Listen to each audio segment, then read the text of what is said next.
qulqulleettiidhaati Waaqayyo Tsiyoon qulqulleettiidhaati Waaqayyo warra ishee salphisaniif isaaniif wayyoo.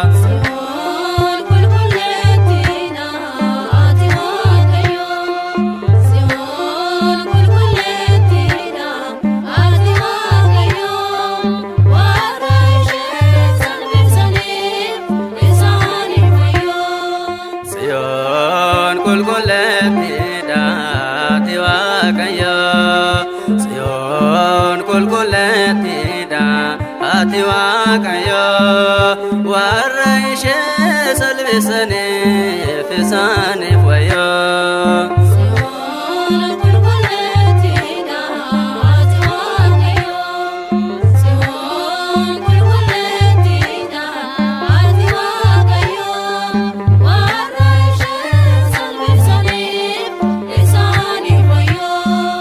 Dura kan yaadamtedha laphee gooftaatti hunda caaltee argamte fedha Waaqaatiin saamirraa gaadhibuuf bultoo qopheeffate dubartoota hedduu keessa Maariyaamii filate.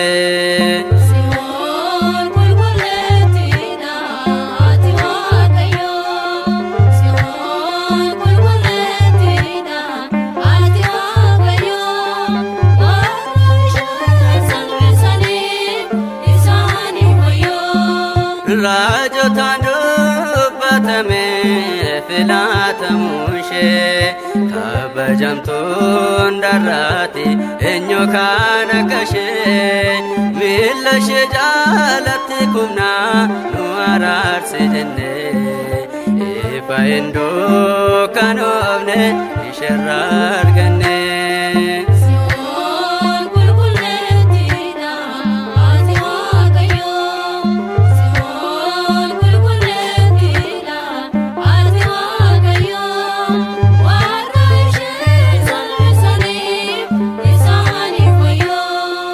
Gabriel irraa dhageesse sagalee gammachuu hojii hafuura Waaqaatiin ilma akka deessu ifa dhugaa nuuf deessetti kan hin balleeffamne Waaqayyo haa kabajamu ishee kan nuuf kenne.